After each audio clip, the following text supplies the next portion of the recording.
What a fellowship, what a joy divine, leaning on the everlasting arms. What a blessedness, what a peace is mine, leaning on the everlasting arms. Greetings, I'm the Reverend Dr. Paula Watley Matabani, a minister at Turner Monumental AME Church and a spiritual director associated with Ignatius House. In the book of James, in the 5th chapter, verses 7 through 11, the brother of Jesus invites us to embrace patience like the farmer who waits for her crops in anticipation of a precious harvest. Wait on the rains, James says. Strengthen your hearts. The Lord is coming. James gives us no time frame, but crops have a set and defined growing period. If waiting on the Lord is like waiting on a harvest, then waiting only takes a little bit of patience. Patience is doable, you said. I got this. But in the midst of sorrow and oppression, is patience really a virtue? James is persistent. Look to the prophets, he cries. See how they suffered with patience and kept speaking God's truth to power. From his watchtower of oppression, Habakkuk cried out for his suffering people. How long, Lord? How long? How long must I call up for help and you don't listen? How long must I cry out violence, God, but you don't save?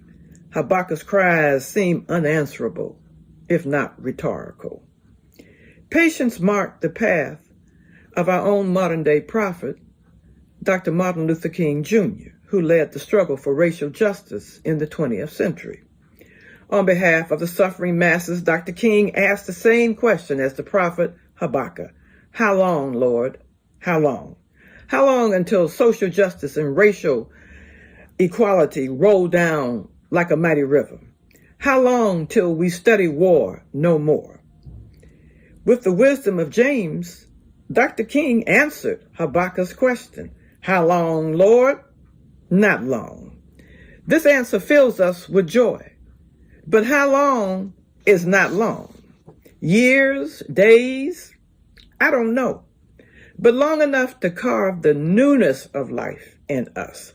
Like the river reshapes the rocks it flows over. How long? Long enough to hollow out the shallowness of materialism that fills our empty places, so we can begin to embrace God's purposes for our lives. How long? Long enough to shift us away from the crops of fear that our time in Egypt cultivates in us. Long enough to grasp what it means to be free, to trust in God, and lean on the everlasting arms. Patience in anticipation of the coming of our Lord and his justice is not passivity. It is not weakness. It is not failure. Patience is the essential growing season of every heart. The time needed to grow in faith, to grow in strength, to grow in wisdom, so that we can face the headwinds of life and all of its sorrows. How long? Not long. We can rejoice in song, singing together, leaning on the everlasting arms.